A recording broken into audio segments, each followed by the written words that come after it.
Coming up this week on Sporting Journal Radio. If you are a duck hunter in Minnesota, you need to listen to this interview. What they did was they hunted with a railroad car. What they called the hardware store guns back then. Every farmer had one. In the 1870s, there were a lot of duck hunting camps. I fish, I hunt, and always will. Broadcasting from the Eau Claire Outdoors Studios. Presented by OnX. Know where you stand with OnX. We're not just a radio show anymore.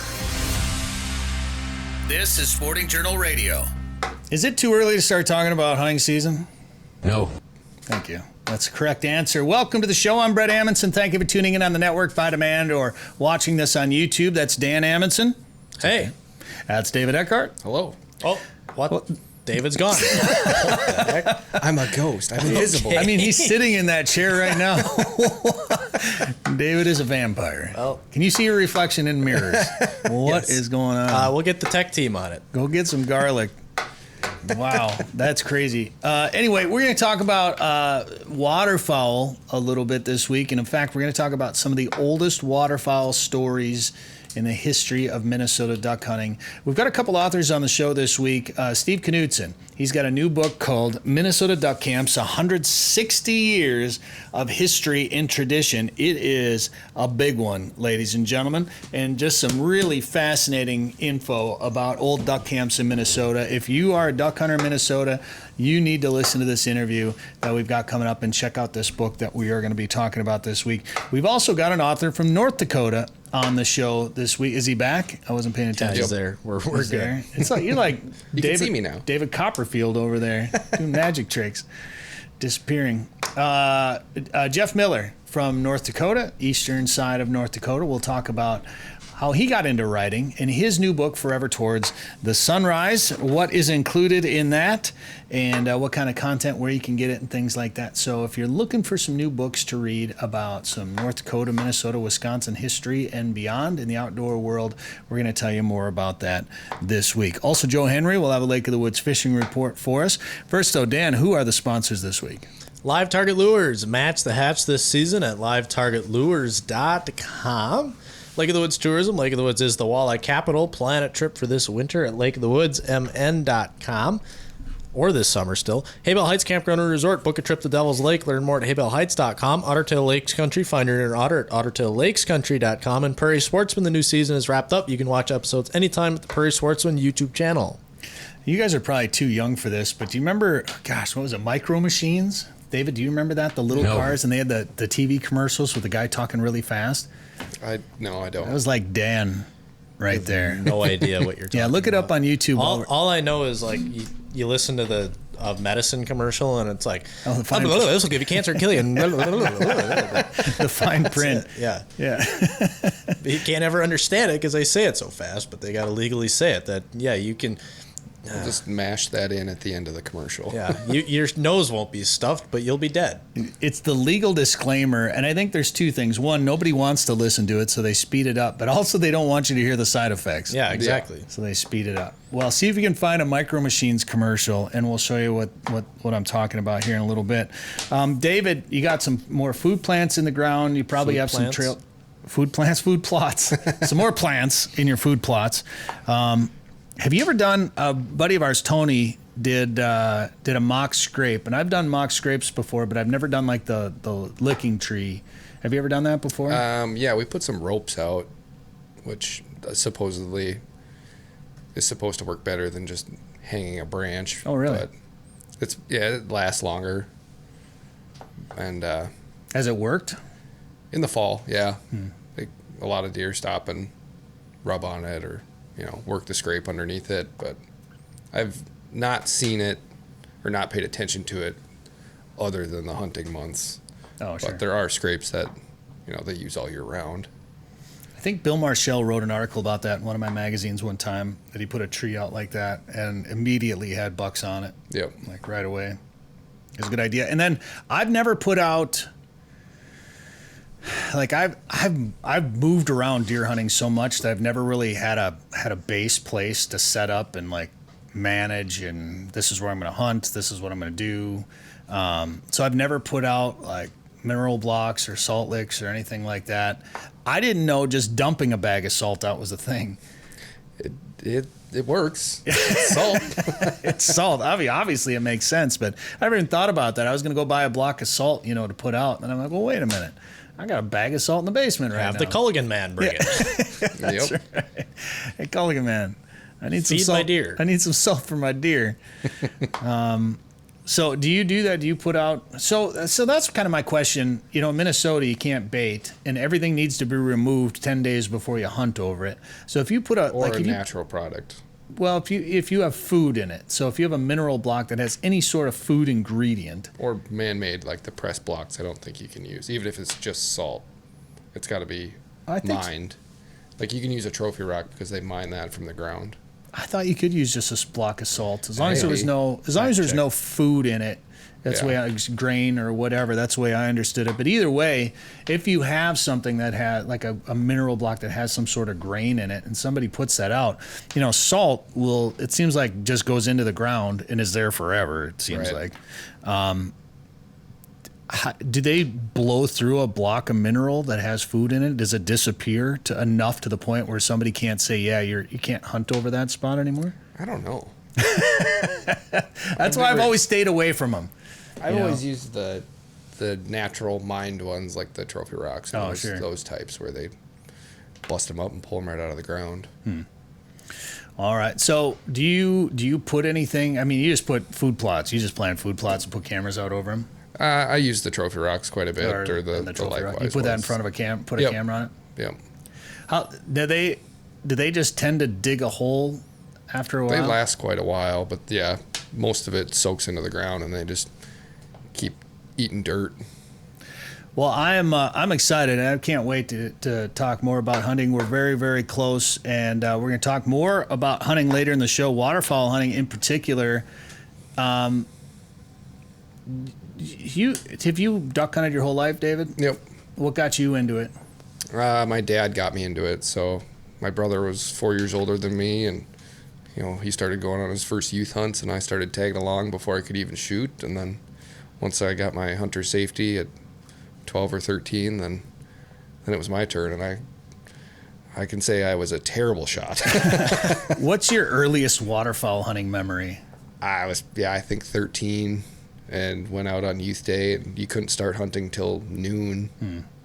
Or maybe it was opener, youth day or opener, but I went through, I think, 2 boxes of shells and had like 6 ducks. I finally got my 6 ducks. Oh, you did shoot your 6? Yeah, Oh, but nice. it took a long time. I know my dad and my buddy's dad were like, can you just please hit one more duck so we can leave? Dan, how about your first waterfowl memory? Oh gosh, that goes way back to Willie's. You remember Willie's? That's where I shot my first duck. Yeah, that's where I shot my first duck too. But it was before that. I mean, my dad will always tell me, I don't always remember it, but he was taking me, whether it was deer hunting, duck hunting, or pheasant hunting. As soon as I could walk, we'd go for, even if it was just a few minutes, we were going. And so that's what I remember is walking through Willie's, jump shooting wood ducks, and I would just waddle behind. My grandpa actually carved out. He's a pretty good carver, and so he carved out these fake guns basically for me and my sister to carry around to practice gun safety. We treated them like real guns. Actually, they instilled into me that they were real. I thought they could shoot. And I was like, when do I get to shoot this? My dad's like, you idiot, it doesn't shoot. It's a piece of wood, Oh, okay, well, either way, but so we learned gun safety, and then it got upgraded to the Red Ryder BB gun, and then finally I got to carry a single shot 20 gauge, and I think I burned through 8 shells trying to shoot my first hen wood duck on the water. But that was a good day where that spot was not good for duck hunting, and we were actually going to quit until you moved out to where we are now and got to hunt Lac qui Parle, and I think we shot like 7 ducks. There was like 8 of us, and we shot 7 ducks, and I was like, oh my gosh, this is the coolest thing ever. We shot green-winged teal and mallard, like we shot like 4 different species, whatever, and that was really cool for me to see. And then my dad came out and saw it, and we're like, we're going to keep doing this, and here we are. That's the main thing we do in the fall these days is waterfowl hunt. We're not necessarily all that great at it, but we're not bad at it. Was that youth hunt that that I was part of, or is that? No, that was one of our MEA family trips. Oh, yeah. It was our pheasant trip that we used to go to North Dakota, and then you said, let's stop doing that. You didn't live there anymore, and so then we came out to western Minnesota to pheasant hunt, but in turn we got to do some duck hunting too. Yeah. So it was just a bunch of the Amundsons, and I think it was kind of the same thing for most of that group. They're like, holy cow, we shot more than 2 wood ducks? Like, this is amazing, and we definitely should have had more than what we shot. A lot of ducks came in, and we were just not that great a shot either, but it was fun. I got to run our dog on that trip because my dad wasn't there, so he let me take the dog at I don't know, it was 12. How is it that you were here but your dad wasn't here? He had a thing called a job. Oh. So I was still in school. We had the days off at school, and so he came out later that weekend, but he had to work. I see. Yeah. Okay. So I got to steal the family dog and shoot some pheasants and ducks. It was a lot of fun, and that kind of really was what kick-started it. But yeah, it started way back when. I remember I have 3 first ducks. My first one, I had a Daisy BB gun, and I was in around Alexandria. I was 8 years old, and I was there with my grandpa and my cousin Jeff.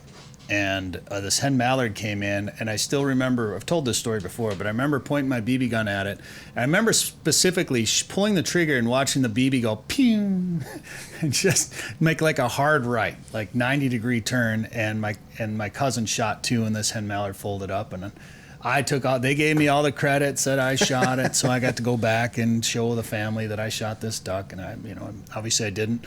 And then I think I was hunting at Willie's, and we were sitting on a point. The same thing, a hen mallard came flying by, and I think Jeff might have been there on that one too. I can't remember. Probably smoked it. And he did. And I think I was shooting a 20 gauge. I think I'd moved up to a 20 gauge, and I got the credit for shooting that hen mallard, and I'm pretty sure I was nowhere near it. And then finally, the same place, we were back in the flooded timber area, we used to call it. There is actually a little bit of flooded timber in Wisconsin, or at least there used to be. So I think it dried up. I never got to hunt it. Yeah. Maybe we just got too lazy to go in there. I don't know. Well, it was a hike to get in, and it wasn't like Arkansas flooded timber, but you were back in the middle of big woods, and mallards were dropping in the trees, just not as many. And yeah, it did. I think it dried up. But I shot a Drake wood duck on the water, and that was the first one I know for sure. Are you sure? Nobody else shot at it. So unless my dad scared it to death, that was my first official duck. So, and that was the same place. You've heard the story. I was there hunting with my dad one time, and we were sitting there along the shore of this pond, and all of a sudden I look up, and this pine tree next to me, I see this bird, and I'm like, Dad, can I shoot this bird? You're a kid. You want to shoot everything. Right. No, you can't just shoot a bird. Well, he's like, what bird? I'm like, I don't know. It's the size of a pigeon. He goes, no, you can't. What? Well, no, you can't just shoot birds. He goes, wait a minute. Where is it? And we both look up. It's a rough grouse in the tree right next to us. He goes, oh, yeah. And then it flew away, and none of us got to shoot it. I shoot this bird. Size of a pigeon. You suck.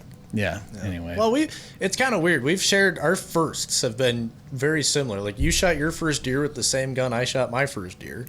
My dad's 30-30. Yeah, which is a sweet gun, by the way. Yeah, I it's a cool gun. love that rifle. I don't know where you shot yours, but I know exactly where I was when I shot mine. Our ducks were in the same spot. I have no idea where you shot your first pheasant. Have you shot your first pheasant yet? No, I'm still waiting. Are you really? One of these days. Wow. Fingers crossed. No kidding.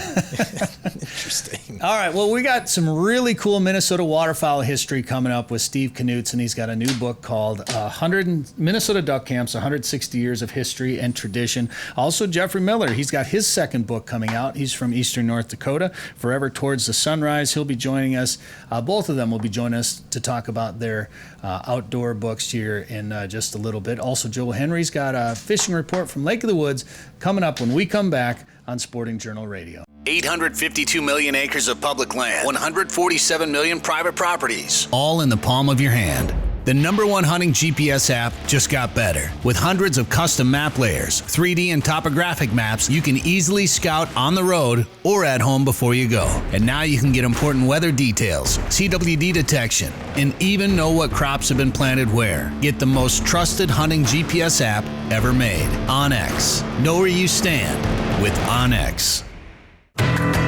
Devil's Lake is legendary, and this summer has been legendary for walleyes. Don't miss out. Call Haybale Heights Campground and Resort today to book one of their modern cabins on East Bay. The cabins are furnished with a full bathroom, kitchen, and all the amenities like high-speed internet and are clean following CDC guidelines. Staying at Haybale Heights gives you full access to a private boat launch, fish cleaning station, and beach area. Learn more at haybaleheights.com. That's haybaleheights.com. Plan your trip to legendary Devil's Lake today. All right, once again, it's time to head up to Lake of the Woods to check in with Joe Henry to see how things are going up there. Joe, how you doing? Hey, gentlemen. Doing good. How are you guys doing? Not too bad. You know, the last time there was a tournament up on Lake of the Woods, the size of the fish just seemed unreal. There's another tournament coming up, isn't there? There is.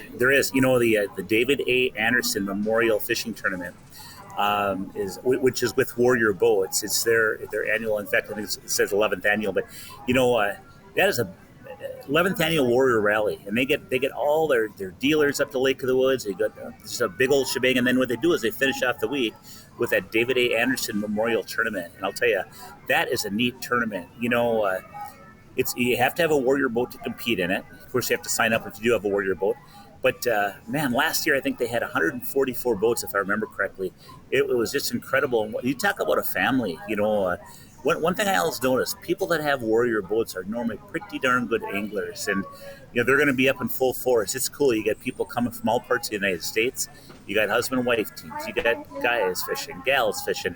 And just really a big old, very competitive tournament, but at the same time, a lot of fun events going on around that tournament as well. We recently did some walleye fishing here, and it was kind of a midsummer, hot summer day, midsummer timetable. Fishing was a little bit tough, and I know we've talked about it a lot here on the show, but things don't get as tough up at Lake of the Woods this time of year, it seems. Well, it's funny because, you know, in other parts of the Midwest, midsummer fishing is really tough. You got weeds, you got warm water, you got all the perch and minnows and everything are the perfect size for walleyes to eat. So consequently, the competition you have is so tough that it's hard to catch fish. It just is. Lake of the Woods, you know, in end of July and through the month of August, it is incredible fishing. In fact, a lot of people plan their vacations in. I'll tell you why.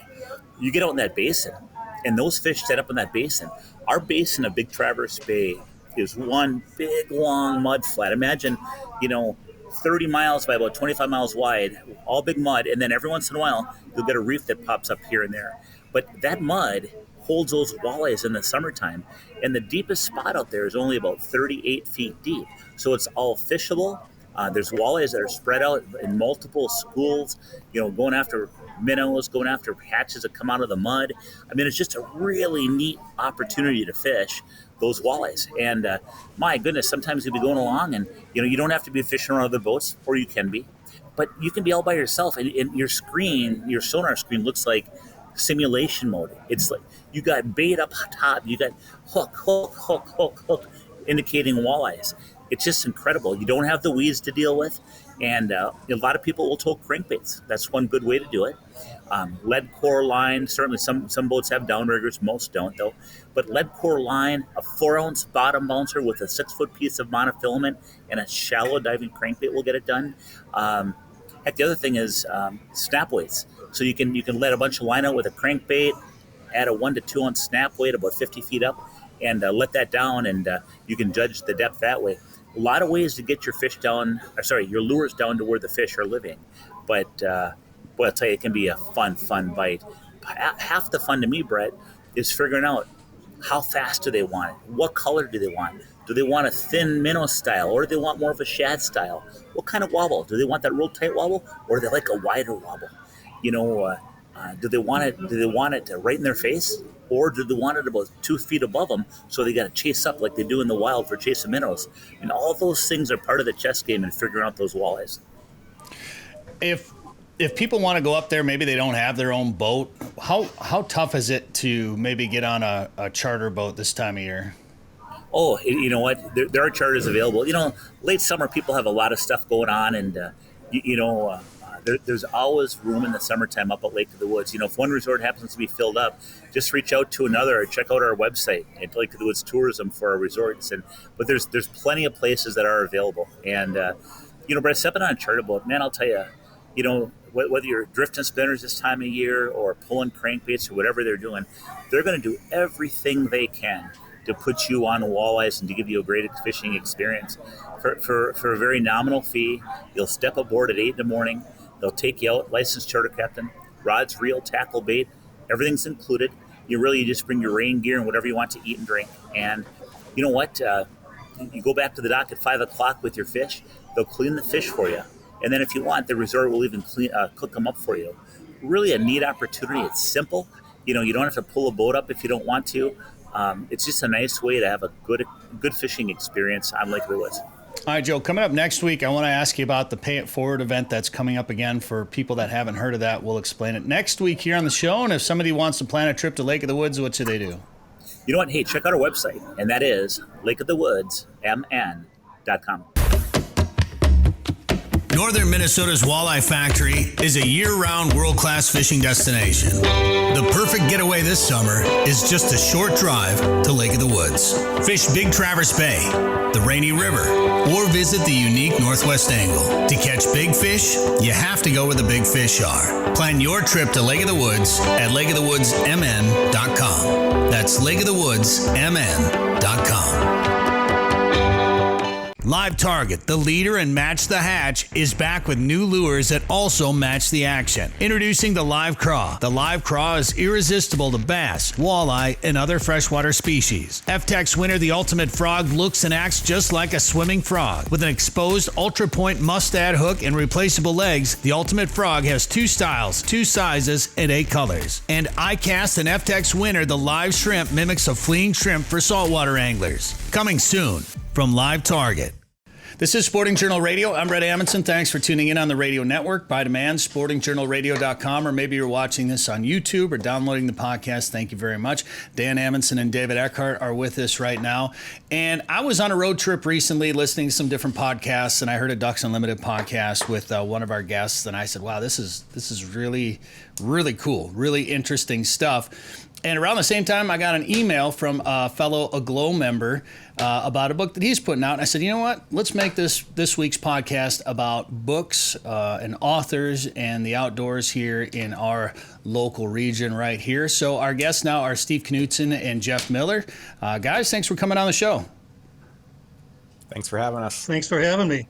All right. So, Steve, I'm going to start with you because I have what may be the biggest book about duck hunting I've ever seen, or at least duck hunting in Minnesota. And I haven't had a chance to read this whole thing. I paged through it, saw some really cool stuff. And as a waterfowl guy who grew up hunting in Minnesota and also Wisconsin and North Dakota, but has spent a lot of time here in Minnesota and has really spent a lot of time in western Minnesota here in the last 10, 15 years, some of this stuff is fascinating. I love the waterfowl history in Minnesota is so rich with tradition and stories.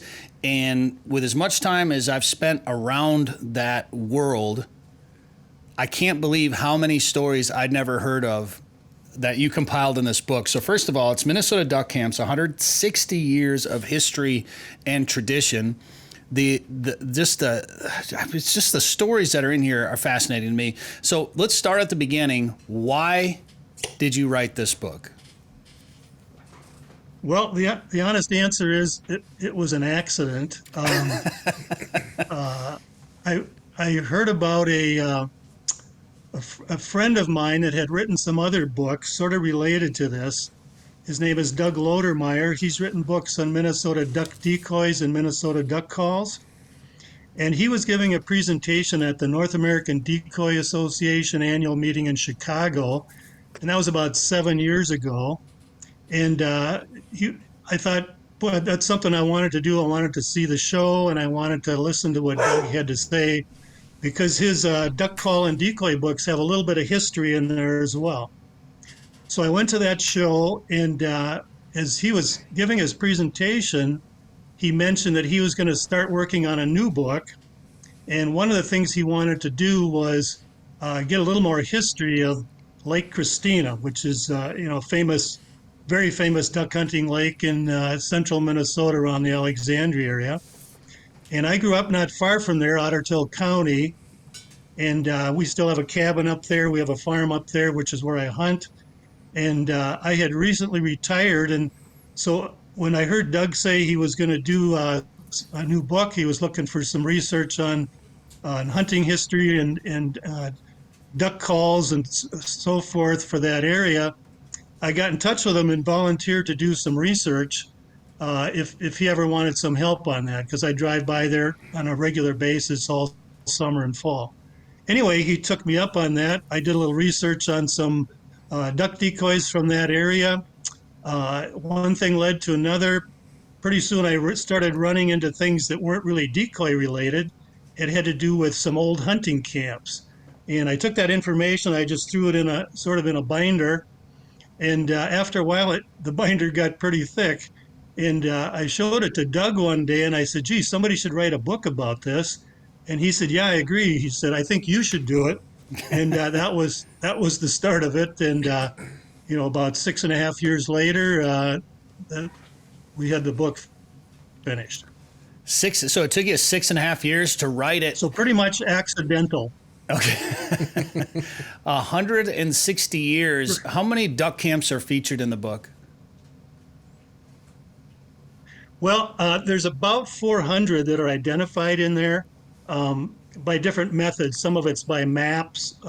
Some of it's just by reference. There's over 200 that have specific written up sections on them. So one of the more interesting ones that I learned about, when you look at the history of duck hunting in Minnesota, it's so tied into the railroad. And I'd always heard stories about market hunters and shipping the ducks to Chicago, New York by rail car. I didn't realize that there was actually a duck camp on the railroad. And I want to ask you about that here in just a couple of minutes. But first, I want to talk to our other guest. Jeff Miller is with us as well. And he's got a new book coming out. In fact, by the time this airs, it may be available. It's available August 2nd, Forever Towards the Sunrise. Jeff, appreciate you coming on the show. Tell us about this book. Yeah, well, thanks for having me. So earlier this year, I realized as I was going through my folders that I was going to have my 100th magazine article published. Nice. And I kind of figured that was kind of a milestone. So I started looking back on the articles, and I thought I would collect some of them in a book form. Of course, 100 articles would take a pretty big book. So I limited to, I think the book's a little over 400 pages. And I kind of went through and picked articles of kind of everything I've written about, whether it's big game hunting or waterfowl or upland birds, small game, fishing, some fur trapping. And then I also write a monthly column for the Cass County Reporter in Castleton. So I took some of those columns and put it in there as well. I kind of wanted to spread it out and appeal to kind of anybody that enjoys the outdoors. So you're talking about Castleton. You obviously are a North Dakota resident, and then do we want to talk about Kennert? You live down by Kennert down there. I love putting that on the radio. Yep. You know, anybody listening to DAY or in Wapton or Grand Forks is going to know exactly what we're talking about. Everybody else is going to be like, Kennert, Kindred? Oh yeah. How did you get into writing, and how long ago did you start these 100 articles? And are they based in North Dakota, or are they regional or countrywide, or what's the scope of your work? Yeah. So it was kind of interesting. I was coming back from a bear hunt in Ontario, Lake of the Woods.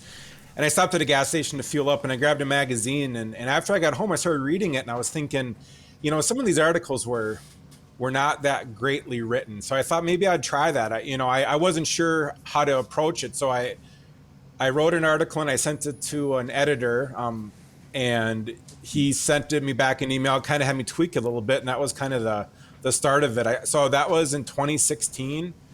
And I kind of started out slow, a couple a year. And then the last few years I've been doing quite a bit. And, I like writing about everything, and we kind of I write a lot about our duck camp north of Bismarck.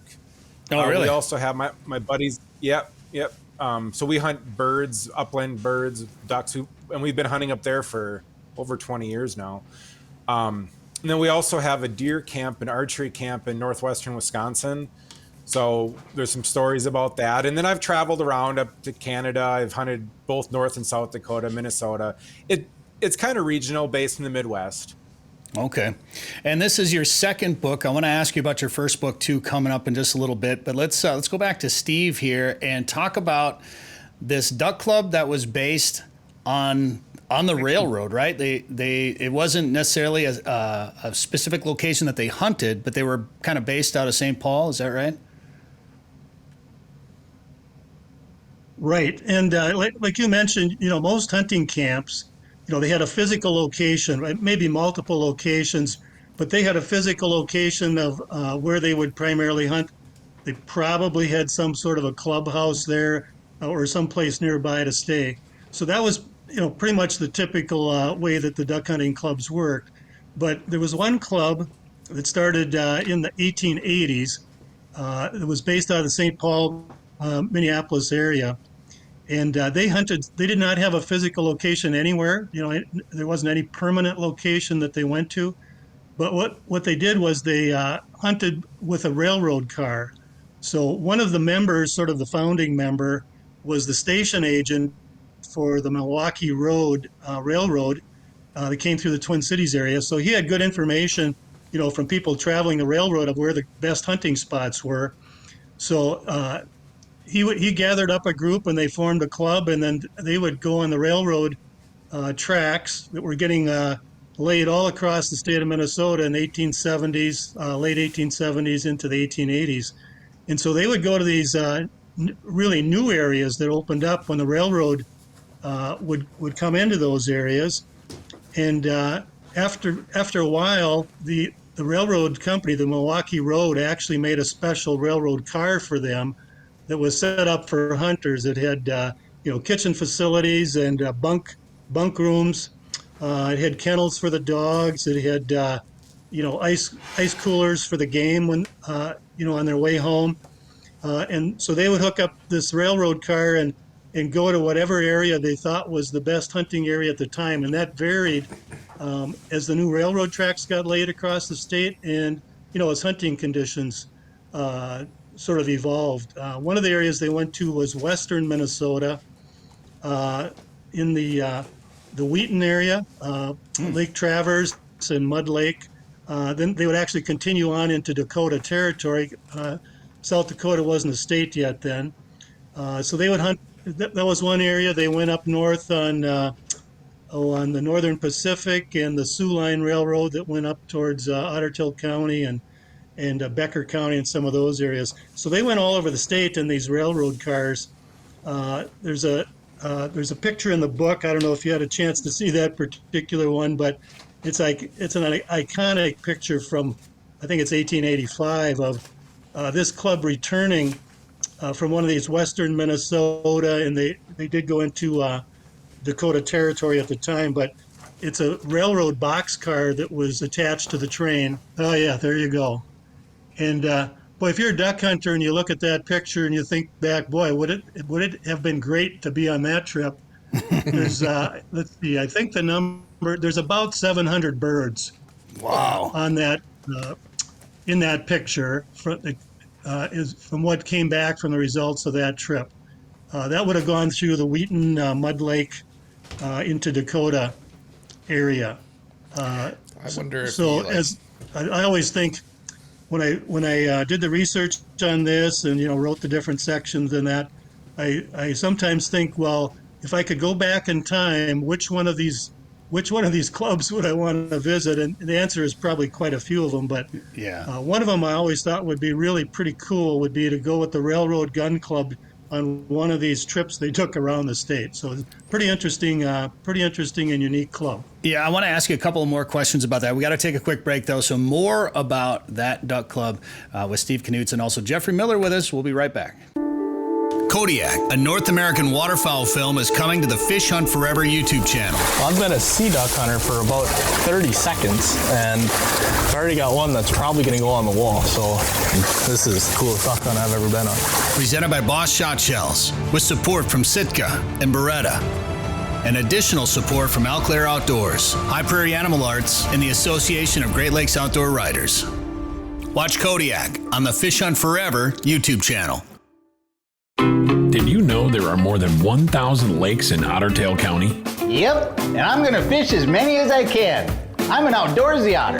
Nothing beats a full day of fishing for me. The lakes of Ottertail County give me plenty of options to lower my boat and snag the perfect catch. Not an outdoorsy otter? No problem. Ottertail County has something for everyone. You just need to find your inner otter. To find your inner otter, go to OttertailLakesCountry.com. We're back, Sporting Journal Radio. I'm Bret Amundson, along with Dan Amundson and David Eckhardt. Our guests, Steve Knutson and Jeff Miller, authors. Steve has a book out, Minnesota Duck Camps, 160 Years of History and Tradition. We were talking about the Railroad Duck Camp. Is that what it was called? The Railroad Gun Club. Railroad Gun Club. All right, and David, you had a question? Yeah, I was going to say, I wonder if he gave all his train conductors little cue cards, like, okay, write down where you were, where you saw the most ducks. Yeah. They're scouting. Bring me back the scouting report. That's so cool. Do we know? Like, I want my own hunting rail car. Yeah, I'd travel by railroad more often if I had my own hunting car. Are any of those cars still around? I mean, that seems like a great museum piece. That is a good question. I'm not sure. This was the Milwaukee Road, which was one of the railroads that came through Minnesota. In that time frame, even in the 1870s and into the 1880s and 90s, pretty much all the railroads that had passenger service going through Minnesota, they would have at least one railroad car that they had designed and built up for sportsmen, both hunters and fishermen. Before this Railroad Gun Club in the 1870s, there were groups that came from the East Coast, from Massachusetts, other areas out on the East Coast or near there, Pennsylvania, Michigan, lots of different areas. They would come to this area and go through the state hunting and fishing, and they'd have these specially modified cars that either the railroad companies themselves made, or actually the Pullman company, which made sleeper cars, famous for pretty fancy sleeper cars back in the day. They would make customized cars out of those Pullman sleeper cars for hunters and fishermen. They had one that was specifically made for hunters, that they had a name for it. It was called the Davy Crockett. There was one that was made specifically for fishermen. That was called the Isaac Walton. Those cars were around for a long time. Whether any of those survived, I'm not sure. Matter of fact, I might have to go research that now that you asked that question. There was a gentleman, James J. Hill, who was the founder of the Great Northern Railroad and was a hunter and a fisherman, quite a sportsman. He had his own private rail car because he was the president. His son, Louis Hill, was also the president of the railroad later on. He had his own special rail car that he used for hunting. It actually had a garage in the back. He could pull his Packard automobile into it, and so he had transportation when he ended up at his hunting spot. That railroad car does still exist. It's not in very good condition. It's in Wisconsin, I think, at the Railroad Museum there. I haven't had a chance to go look at it. I plan on doing that someday. Jeff, you're writing about North Dakota in your book, Forever Towards the Sunrise. Do you have some waterfowl stories in there? Yeah, so we got quite a bit of waterfowl stories in there. Most of them are kind of about our duck camp, like I said, north of Bismarck a ways. Actually, there's one there about wood duck hunting, which when you think North Dakota, you don't think wood ducks. Right. But you can find a few wood duck spots. But yeah, most of it is that classic prairie pothole region. It was kind of funny when I went to college. I had been told by somebody that had lived in North Dakota this great spot to hunt. And in my first day of class, I sat down, college algebra class, next to a kid who happened to be from that exact town. So that was kind of the beginning of a long friendship. Could you tell me where that spot is? It's interesting that you bring up wood ducks like that. I remember when I moved to North Dakota, and I grew up hunting, my family used to hunt around Alexandria, and that was kind of where I first experienced waterfowl. And then we moved. We had a cabin in northwest Wisconsin, so we grew up hunting there. And it's not exactly the center of the flyway in northwest Wisconsin, so the waterfowl hunting wasn't always the greatest, but it was always my favorite. And a lot of it was little ponds in the woods, and once in a while you get flocks of mallards dumping in there, but a lot of times it'd be wood ducks, and it wouldn't be loads and loads of them. And I was when I moved to North Dakota, I remember driving around one time scouting for birds, and I drove by this picked cornfield, and there was I bet it was 50 wood ducks right along the side of the road in this cornfield, and I'd never seen that before.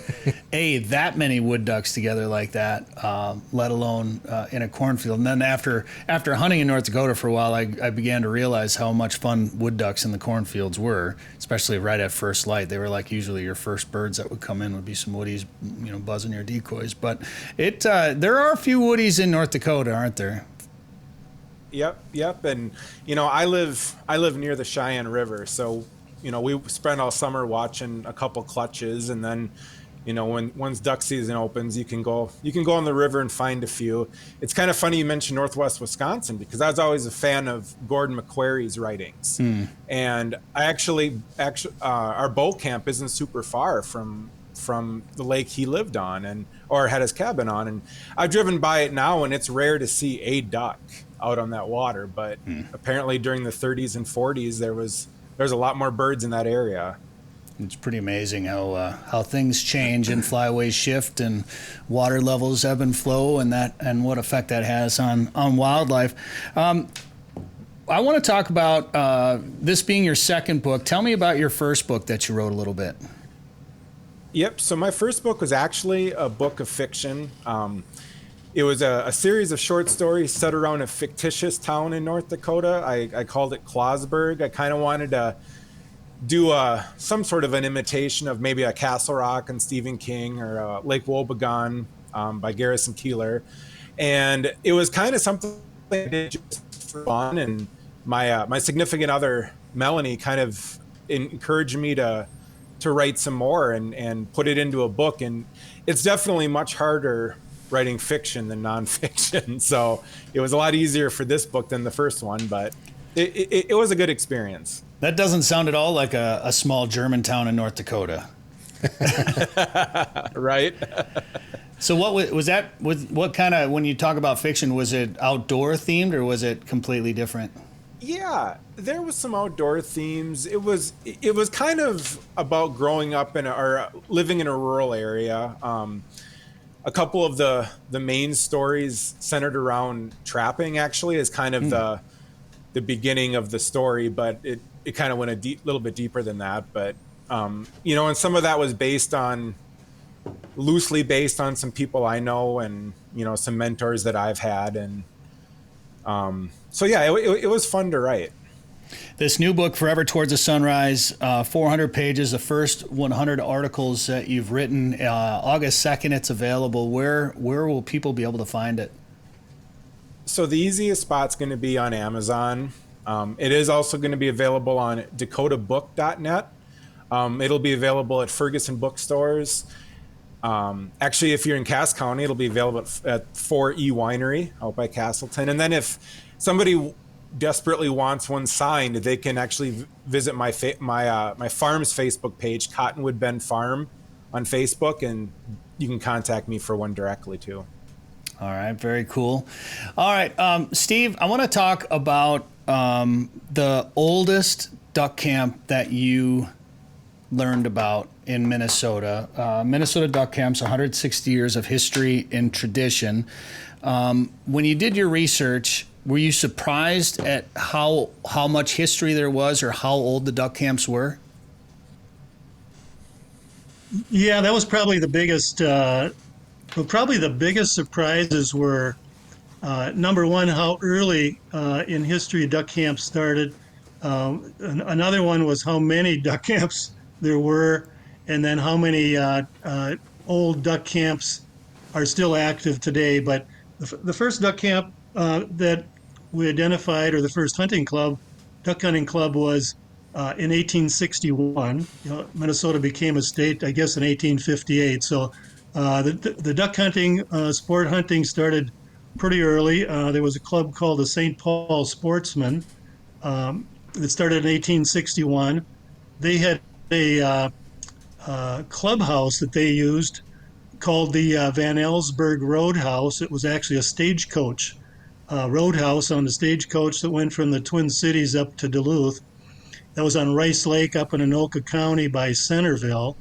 And so that was the earliest identified duck hunting camp and duck hunting club in Minnesota.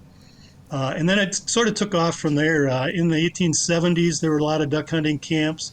Heron Lake down in southwest Minnesota is probably considered one of the most historic duck hunting areas in Minnesota. They were starting hunting camps down there in the 1870s. There's a camp down there, the Windsor Farm, that was active in the 1870s. It's still active today, so that's 140 years of duck hunting. Wow. In one location. There's several places on Heron Lake that are almost that old, right in that 140 or so year history of being active. And like as I mentioned, one of the really surprising things to me was how many active duck camps there are that have been active for over 100 years, and they're still active today. There's over 50. Wow. In that category, and they're really spread all over the state. Some of them are way up north. A lot of them are in the center part of the state, and down in the southwest, Heron Lake, Swan Lake, Lake Christina in the Alexandria area.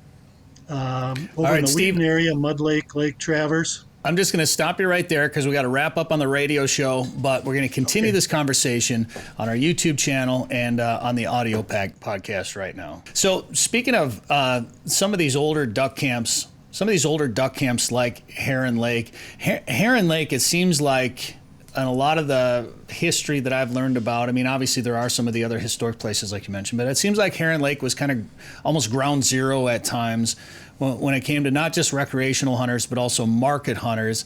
And it got a little ugly between those two groups down there, didn't it? Yeah, and that I think was Heron Lake was definitely an area where there was some I don't know if bad blood is quite the right word, but some conflict between the market hunters and the sport hunters. That was sort of that was another thing that was kind of surprising. I would see early newspaper articles as early as the hunting was actually starting. There were the editors in some of those local papers were complaining about the market hunters. That was like 1881. People were complaining about the market hunters already. So that was kind of surprising to me. But yeah, Heron Lake was certainly an area of some conflict there. There were market, and the other part of it was whenever the railroads would come into these new areas in the state, almost immediately the sport hunters and then the market hunters would come into that same area. So there was always that potential for some conflict. In Heron Lake, it got to the point where the market hunters were sort of, encroaching, taking over, causing problems for sport hunters that wanted to be there. And over time, then, in Heron Lake particularly, it was right on the railroad. It was a pretty easy trip from the Twin Cities, and it was really known as a real canvasback hotspot. I mean, there were records of 700,000 canvasbacks staging on Heron Lake back in the insane. Late 1800s. And canvasbacks was really the duck of choice in those early years. And so the well-to-do businessmen and prominent folks from the Twin Cities started going to Heron Lake. And once they got there, then it became, there was a little more pressure put on the market hunters. And then the laws started to change, 1901, roughly in that area. And so then what happened was these wealthier groups started either renting or buying up property around North Heron Lake. And and then the market hunters were sort of forced out by a combination of that and the law changes, although the market hunters kept going even after the law changed for a while.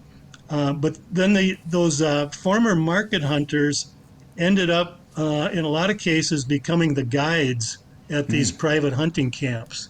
And some of those market hunters actually became the local game warden, which actually I found kind of interesting, but that happened more than once. So, yeah, there was definitely some conflict between the market hunters and sport hunters all across the state, and Heron Lake was a prime example. So that, I mean, I think is right around the turn of the century when a lot of those laws changed and market hunting was banned in Minnesota. Would you look at what happened there in the change from, you know, the private duck camps and the market hunters and maybe kind of the birth of a lot of our conservation and wildlife management, at least on the waterfowl side? Do you think that's where it spawned from? Yeah, absolutely. I think that's the case. A lot of these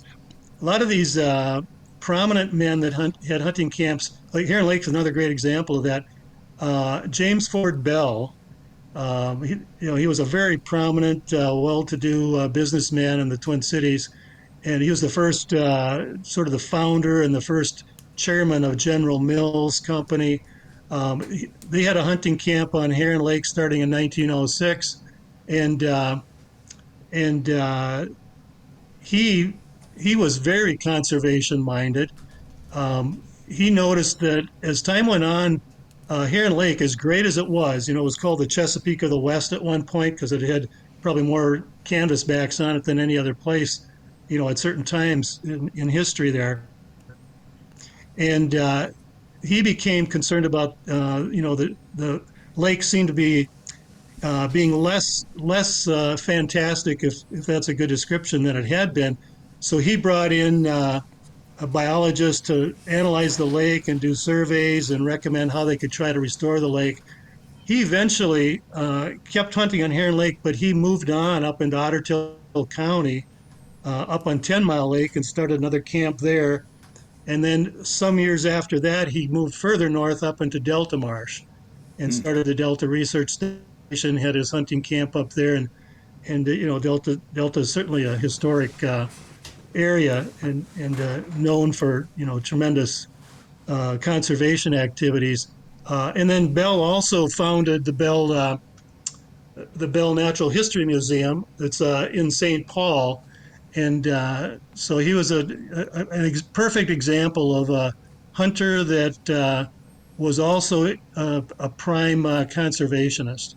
That's so interesting. I hope you got all day, because I think we could sit here and talk about this stuff for. That led me to one of my questions: was did they have bag limits? Did they, self-impose bag limits? Was it when he ran out of shells? I don't know. What were the limits then? I don't think there were limits, were there? Yeah. Steve? Well, originally there weren't limits and there weren't seasons, but in the early 1900s there were limits. For example, one of the things that I was able to come across was some of the old hunting logs at some of these camps. So, for example, the James Ford Bell camp, they kept records. And a lot of cases, probably in 1910 or somewhere in that time frame, they would have a limit of 25 per day. And so it was interesting. You'd see these gentlemen come down for the weekend, and you looked at the hunting logs, and it was 25 canvasbacks Saturday and Sunday, and then they'd go home. Wow. And I always thought it was interesting it was exactly 25 that was the limit. So maybe they all stopped exactly at 25, or maybe shooting was so good. Sometimes they had more than 25. I'm not sure, but the other thing was kind of interesting. That they were, getting 25 a day, and they're picking canvasbacks. They're not shooting anything else. And those particular hunters, those particular times, in those particular locations. But there were. You look in that hunting log, and the next weekend, there might be some days where they shot 3 birds. And I always thought, gee, if you were hunting back in the 1910s, every day was a perfect day. But just like hunting is these days, or in recent years, some days it's a great day for hunting, and other days you can't find a bird, right? So they had lots and lots of fantastic hunting days, but once in a while they'd have a day where there just weren't any birds flying either. Yeah, tough day. Birds weren't moving, or they moved out, and you were waiting for the next wave to come in. But Jeff, I want to come back to you here in a second. But first, Steve, when you talk about hunting around that time, I'd assume the market hunters were using punt guns. And then what were the recreational hunters? What were they using out there those days? Well, they certainly did use punt guns in the early days, but to be honest, I didn't run across much of that. The market hunters usually were, they were shooting the same, black powdered double barrel shotguns to begin with, and it appears that sort of what limited the market hunters back in those, late 1890s, early 1900 time frame. Yeah, that would be tremendous to see that and shoot it. I feel bad for that guy. Most of the guys were shooting regular hunting rifle or hunting shotguns, and it seemed like maybe 100 a day was almost a limit of what you could reload and kind of handle shooting and then process the birds and stuff. So they'd shoot all day, get the birds processed in whatever method they did. Sometimes, they stuffed them with grass and shipped them on the train. They'd flag down the local train and get them sent to the St. Paul area. Sometimes they went to Chicago, sometimes, New York City. Sometimes they'd freeze them in a barrel. They had different methods of shipping and so forth. But a lot of times those hunters in Heron Lake, the market hunters, were shooting double barrel black powder guns.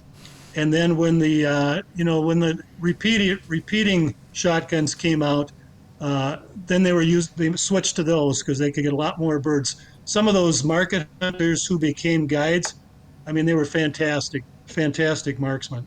All right, I want to ask you what was your most unexpected story? Like maybe what's one of your favorite stories that surprised you, or one you haven't talked about, on some of the other podcasts. I want to ask you about that coming up in just a little bit. But Jeff, let's get back to you and your book, Forever Towards the Sunrise. Your first 100 articles that you've had published. Are these stories about your adventures? Do they dig into some of the historical aspects of the outdoors in the region, or what kind of work are you doing there? Kind of your standard how-to, but there is one of my favorite ones was I own the 16 gauge double barrel shotgun that my grandfather owned. Cool. And we found a photo of his that was taken in the 40s with him standing in the farmyard with a couple ducks under his arm. And I kind of went searching and found non-toxic shells that I could shoot through that gun, so some bismuth rounds, and went out that next year and I shot a couple ducks with that shotgun. And it was kind of cool to use that same gun, that he had used, and I shot the same amount of ducks that day to, make that picture match perfectly. But that's so cool. Because my grandfather died before I could hunt with him, so it was kind of my way to being able to spend some time with him, a long time later. Man, I love stories like that. How did the gun shoot, and how did you shoot with it? Did you get your couple birds right away, or did it take? It shoots really well. Yeah. I actually still use it for pheasant hunting. It's got 30-inch barrels, and I don't know what it is, but that gun shoots like a dream. And it was just bought at a hardware store. It's nothing fancy, it's just what they called the hardware store guns back then. Every farmer had one, but it's a nice shooting gun, and I still take it out every year to hunt something with it. I love it. My grandpa kind of introduced all of us to hunting and waterfowl hunting, and he had 2 Model 12s, and my uncle got one, and now your dad's got the other one, I believe, Dan, my brother.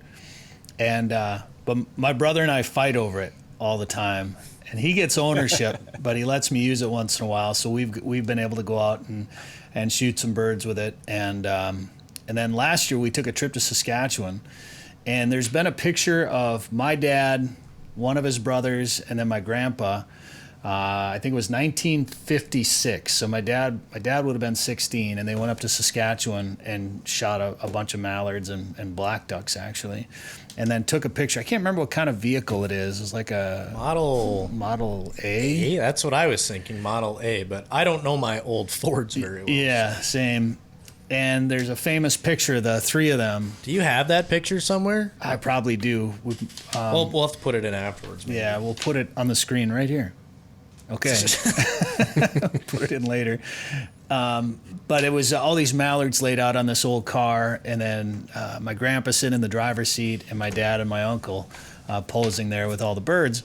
Well, a couple of years ago, I brought my dad back to Saskatchewan for a waterfowl hunt for the first time since he was 16. So I think it was 2018 or 2019. So first time in however many 60 some years, whatever it was. Coming back to Saskatchewan, had a nice hunt. And then last year we went up and we brought up my brother, and Dan came, and your now brother-in-law, and we recreated that photo. So there's the recreation. So just picture that like 60 years older. Yeah, 1956 with an older truck. It wasn't the same truck. And ducks, not geese. Yeah, we shot geese. They shot ducks. But we put my dad in the same position that his dad was in the original photo, and then my Uncle Denny was laying down, Dan's laying down, and then myself and my brother in the photo too. So I even put a little sepia tone on the photo, and then hand wrote on the picture like it was handwritten in the original photo. Try to recreate the photo as much as possible. So, and we filmed it, and we'll be putting out the video, the film, on the Fish Hunt Forever YouTube channel. So check that out next time you're on YouTube. Steve, we could talk about old waterfowl stories forever, I think, here on the show, particularly in Minnesota. You've got this big book, 160 years. I know it's going to be hard because there's probably so many camps and a lot of stories. It was probably hard to pick some of your favorites. But what's one unexpected story from writing that book that is one of your favorites? Well, one of the things that I always tried to look for when I'd find a new hunting camp, start researching a new hunting camp, was to find out if there were any Armistice Day blizzard stories. Oh, sure. So the Armistice Day blizzard, November 11th, 1940. Most duck hunters have maybe heard of that. Hundreds of people died from that blizzard. And a lot of, there was a fair number of duck hunters died because, it was that time of the year, and the weather started out nice, and then it turned terrible, and a lot of hunters didn't make it. So I'm always looking for, is there any information on Armistice Day blizzard for that particular camp? In an old logbook, or somebody's got family history of that. So there's a fair amount of those stories, sort of filtered through the book. One of them that was kind of a favorite of mine was up in Becker County. It's an area now that's Tamarack National Wildlife Refuge. The National Refuge was the home of lots of hunting camps back in the 1930s and before. And then when the refuge came in, some of those survived for quite a while until like the 1960s. But anyway, one particular camp was on an island in Tamarack Lake in what's now the refuge. It was called the Eldridge Camp. And so they had a logbook, and they had a record of what happened on Armistice Day. And it starts out the day before. Hunting was kind of slow. Not much weather. There wasn't much wind. Then they went to bed, and then during the night the wind came up, and they were woken up by all these geese, flocks and flocks of geese that were flying right over the cabin low, and then they could hear the wind come up. So they got up in the morning, and they looked out, and of course, one thing you hear from any hunters that survived Armistice Day was the wind. And it's snowing, a tremendous amount of snow, but it's blowing 50, 60 miles an hour. They say for 24 to 36 hours. I've seen that in hunting logs.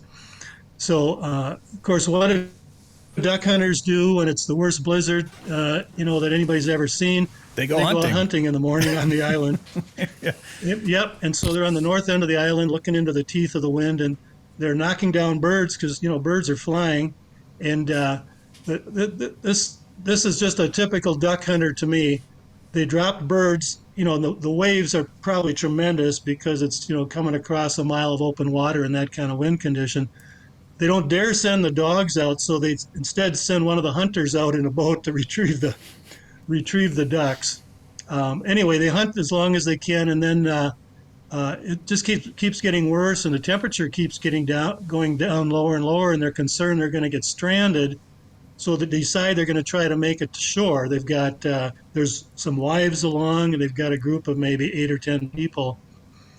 So they're going to load up, get in the boat, and at the last minute they decide they're only going to send this older couple, a doctor and his wife and his chauffeur, and one of the younger men to operate the boat, and he'll come back and they'll make 2 trips. So the way the logbook reads, the boat leaves and you can barely see it because the snow is coming sideways, and he's going to come back in half an hour and pick them up, and they're going to all leave. Well, they wait and wait, and he never comes back. They're waiting all day, nothing happens.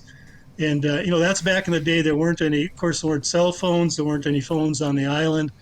The only communication was to listen to the local radio, who would give emergency information of, so-and-so is stranded or so-and-so is safe. They waited for a day or two and couldn't get any information.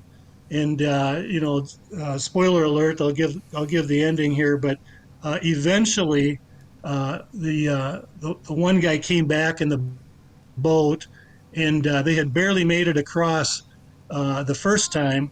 And so then they just had to wait until the wind died down and the waves died down. And so they came back and made it across to the mainland. And I think this is the Detroit Lakes area, I think it took them 7 or 8 hours to drive home. And they were in, I think, 7 or 8 foot snow drifts. And it was just a tremendous storm. And that was just one example of Armistice Day blizzard stories, but it was one of my favorites, I guess. I mean, could you imagine, guys, think about what we got. First of all, we all got GPS, whether on our phone or in our boats, Yeah. You can drive in pitch black with no lights and find your way back if you're following a trail on your GPS. We got Sitka or warm gear. Could you imagine not having the gear that we have and hunting in a blizzard like that? Oof. Yes. Especially when they didn't expect it. Like, a lot of those guys weren't dressed for a storm like that. Man, I know what it's like when I don't dress for like a 20-degree day, and I think it's going to be like 35, and I know how cold I get in what I have. So yeah, and you get 2-foot waves in a duck boat, and you're like, whoa, calm down here. So at least my duck boat. I don't know about some of your guys' boats, but I don't know. It's a good day to sit inside. Yeah, right. Well, it's a good day to sit inside and read about it in a book like Minnesota Duck Camps, 160 years of history and tradition. Steve Knutson. Steve, where can they get their hands on this book? Well, information on how to get the book, they could look at my Facebook page, Minnesota Duck Camps, or they could send an email to me at mnduckcamps@gmail.com. mnduckcamps@gmail.com, and your Facebook page, of course. And Jeff, one more time, why don't you tell people where we can get your book, Forever Towards the Sunrise? Yep, you can get it on Amazon, either as a paperback or as an ebook. You can get it on dakotabook.net. You can get it at Ferguson Books, or you can contact me directly at my Facebook page, Cottonwood Bend Farm, and then I can send it directly to you. Very cool. Steve Knutson, Jeff Miller, really appreciate the time. Good work on the books, and good luck with selling them, and thanks for the time today on the show. Thank you. You bet. Thanks. Nice meeting you, Jeff. Thanks meeting everybody else. Sporting Journal Radio is a division of Macaba LLC. If you've got a question, comment, or story idea for us, send us an email.